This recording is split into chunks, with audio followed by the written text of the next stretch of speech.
అవును బాబు, తమరిది ఊరండి? నేను ఇప్పుడే బెదవాడిని చూస్తున్నాను. మీ చెల్లి మంగమ్మ గారు మంచం పట్టి చాలా ప్రమాదంలో ఉంది. మీకు వారికి చాలా కాలంగా పొత్తు లేదని కూడా చెప్పింది. 1 సంవత్సరం క్రితమే మీ బావగారు కూడా చనిపోయారు. అప్పటి నుంచి ఆమె అతని కుమారుడు తప్ప నాన్నవారు లేక నానా బాధలు పడుతున్నారు. పోయే ముందైనా మీ అందరినీ ఒక్కసారి కళ్ళారా చూడాలనే కోరికతో పాపం ప్రాణాలన్నీ కళ్ళలో పెట్టుకుని మీ కొరకు ఎదురు చూస్తుందండి. ఏమిటి మంచి పనే చేసింది. వాళ్లకు మాకు రాకపోకలు పోయి 10 సంవత్సరాలు అయింది. చస్తే వాళ్ళ గడప ఎక్కమని చెప్పండి. పండి. ఏమిట్రా మాటలు? మన మీద కట్టగట్టిన బావ ఎలాగో పోయాడు, ఇంకా కాని వాళ్ళే ఉన్నారు అక్కడ. స్వయం నా చెల్లెలు ఈ పరిస్థితిలో వెళ్ళకుంటే బాగుంటుందా? అయితే ఇప్పుడు ఇక్కడ ప్రయాణం ఆ రాముడి దయ ఉంటే ఇంకో సంవత్సరం వెళ్ళొచ్చు. ఏమంటావు వీరమ్మ? మీరన్నట్టు బెజవాడే వెళదాం. నువ్వు అదే మాట అన్నావు. ఇంకే మా కోడలు ఇద్దరు కలిసి బెజవాడ వెళ్ళండి, నేను లక్ష్మి కలిసి భద్రాచలం వెళ్దాం. పదమ్మా.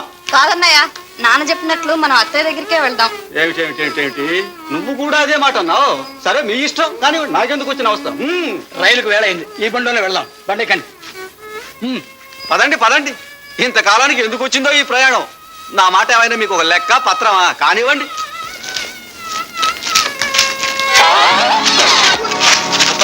ఆదిలోనే అంశపాదు. తోలయ్యా తోలు.